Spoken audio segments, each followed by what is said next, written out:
ये fantasy apps वालों की इतनी पकड़ है कि उल्टा धमकी खुद दे देते हैं। अश्नीर ग्रोवर ने धमकी दी थी कि अगर 28% जीएसटी नहीं हटाया तो हम इंडिया के जो मैचेस हैं उनको बॉयकॉट करेंगे। को हमारी जरूरत नहीं है तो हमको भी जरूरत नहीं है, फिर हम भी बॉयकॉट करेंगे वर्ल्ड कप का, हम भी इंडिया के मैचेस का बॉयकॉट करेंगे। इस एक स्टेटमेंट से आप समझ सकते हैं कि बीसीसीआई और आईपीएल के टीम ओनर्स का कितना फायदा ये लोग कराते हैं कि ये धमकी तक दे देते हैं और कुछ नहीं होता है। गवर्नमेंट भी आंख बंद करके बैठी है क्योंकि ये पूरा फैंटेसी इकोसिस्टम की जो इकोनॉमी है ये भी बहुत बड़ा रोल प्ले करती है, जीडीपी में बहुत बड़ा कंट्रीब्यूशन करते हैं। इस पूरे फैंटेसी ऐप के इकोसिस्टम को ये लोग 1 ट्रिलियन इकोनॉमी बनाने की बातें करते हैं। देश के अंदर फॉरेन डायरेक्ट इन्वेस्टमेंट आता है इनकी वजह से।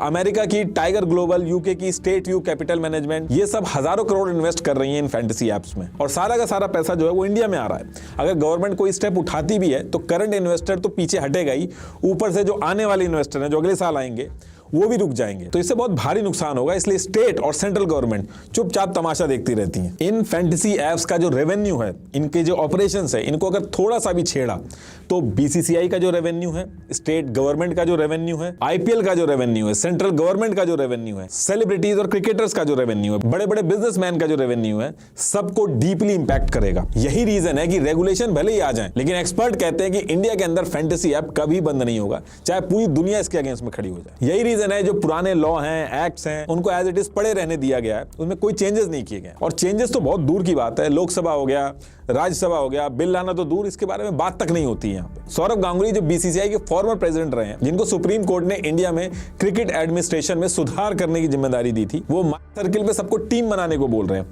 उल्टा ब्रांड एम्बेसडर बन गए। मद्रास हाई कोर्ट में एक पीआईएल फाइल की गई थी जिसमें सर्किल और जैसे जो ऐप हैं, इनको जो सेलिब्रिटीज एंडोर्स करते हैं, प्रमोट करते हैं, जैसे सौरभ गांगुली, विराट कोहली, तमन्ना भाटिया, इनके ऊपर भी ऑब्जेक्शन उठाया गया। मद्रास हाई कोर्ट ने कहा कि ये ऐप इंडिया के 2 farmer cricket captain Saurabh Ganguly और विराट कोहली की वजह से पॉपुलर हो रही थी और लोगों का पैसा ले रही थी। Justice N Kirubakaran and justice B Pugalendhi, इन्होंने कहा कि ये जो सेलिब्रिटीज हैं जो इन ऐप्स को, गेमिंग ब्रांड्स को प्रमोट कर रहे हैं, एंडोर्स कर रहे हैं, इनके ऊपर भी ऑब्जेक्शन उठाना चाहिए, इनको भी लपेटे में लेना चाहिए। जस्टिस किरुबाकरन ने कहा कि वो यानी कि सौरभ गांगुली ये एक स्टार हैं, वो एड्स में दिखाई देते हैं और लोग विक्टिम बन रहे हैं। साधारण आम आदमी के लिए जब कोई क्रिकेट स्टार या फिल्म स्टार इस तरीके से एप्स को प्रमोट करते हुए दिखाई देता है तो उसका क्या मतलब होता है, वो उनको फॉलो करता है। देखिए जो फैंटेसी एप्स हैं, इसमें पैसा जाना और इसका एडिक्शन लगना, ये तो एक प्रॉब्लम है ही है, ये एक तरह की बीमारी भी है। और ऐसा मैं क्यों कह रहा हूं वो भी बताता हूं आपको। देखिए अमेरिकन साइकेट्रिक एसोसिएशन जो है वो DSM-5 पब्लिश करती है। DSM की फुल फॉर्म हुई diagnostic and statistical manual of mental disorder. ऐसे ही WHO जो है वो भी पब्लिश करती है ICD-11। ICD मतलब इंटरनेशनल क्लासिफिकेशन ऑफ डिजीजेस। ये दिमाग से रिलेटेड जो बीमारियां होती हैं उनको लेके पूरी एक कॉम्प्रिहेंसिव लिस्ट और क्राइटेरिया पब्लिश करती हैं कि क्या बीमारी है, उसके लिए क्या होना चाहिए, और इसको पूरी दुनिया भर के जो डॉक्टर हैं और हेल्थ केयर प्रोफेशनल्स हैं वो इसको पढ़ के अपने ट्रीटमेंट वगैरह करने के तरीकों को अपडेट करते हैं। पूरी दुनिया के हेल्थ केयर प्रोफेशनल्स के लिए बहुत ही इंपॉर्टेंट टूल्स हैं। तो इस बार DSM के 5th एडिशन में और ICD के 11th एडिशन में ये जो ऑनलाइन और ऑफलाइन गेमिंग के जो एडिक्शन चल रहे हैं, इसको सब्सटेंस रिलेटेड डिसऑर्डर वाली बीमारी जो होती है उससे कंपेयर किया है, यानी कि अल्कोहल और ड्रग्स से कंपेयर किया गया है और अलग से कैटेगरी बना के डाला गया है। पैथोलॉजिकल गैम्बलिंग और डिसऑर्डर्ड गैम्बलिंग जो है, इसके लिए ट्रीटमेंट भी है और इसके लिए मेडिसिन भी बनाई गई है। ट्रांसलेशनल साइकेट्री की रिपोर्ट के हिसाब से जो लोग ज्यादा जुआ खेलते हैं उनके दिमाग का वो हिस्सा जो इंपल्सेस कंट्रोल करता है वो वीक हो जाता है, मतलब कि उसका अपने ऊपर से कंट्रोल कम होता है। एक जुआ खेलने वाले आदमी को बेवकूफ बनाना ज्यादा आसान होता है। ये जो रेड में आप देख रहे हैं, ये जो एरिया है ये वीक हो जाता है। जुआ खेलते टाइम दिमाग के अंदर इस तरीके से चीजें चल रही होती हैं। जिन लोगों को जुए की लत लगती है उनके दिमाग की जो फंक्शनिंग है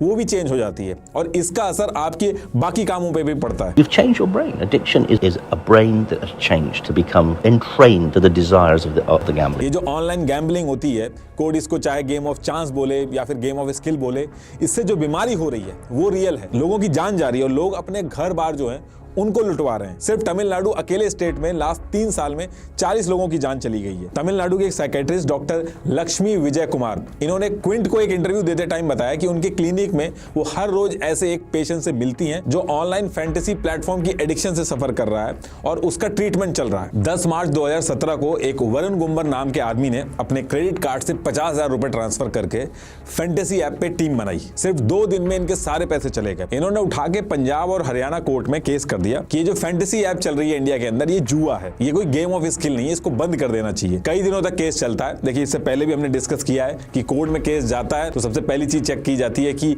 गेम ऑफ स्किल है या फिर गेम ऑफ चांस है। और यहां भी मल्टीपल डिस्कशन के बाद कोर्ट कहती है कि ये जो फैंटेसी एप्स हैं, इसमें आप अपनी स्किल के बेसिस पे प्लेयर सेलेक्ट करते हो। आपने इससे पहले भी परफॉर्मेंस देखी होती है प्लेयर की, आप प्लेयर को कंपेयर कर सकते हो दूसरे प्लेयर से। पिच कंडीशन किस प्लेयर को सूट करेगी, किसको नहीं करेगी, आप अपना दिमाग लगा के एक टीम बनाते हो। तो ये जो फैंटेसी ऐप है, ये गेम ऑफ स्किल है और वरुण गुम्मर ये केस हार जाते हैं और ईयर 2017 से इन फैंटेसी ऐप्स को एक लीगल फ्रेमवर्क मिल जाता है कि ये एक लीगल गेम है। देखिए, कोर्ट जो होता है वो जो लॉ है उसके बेसिस पे डिसीजन लेता है, इमोशन के बेसिस पे नहीं लगता, या उसको पर्सनली क्या लग रहा है उसके बेसिस पे नहीं लगता। और लॉ तो जब बना था तभी ऑनलाइन गेम्स थे ही नहीं, लॉ वही पुराना चला आ रहा है, तो कोर्ट भी ज्यादा कुछ कर नहीं पाता है।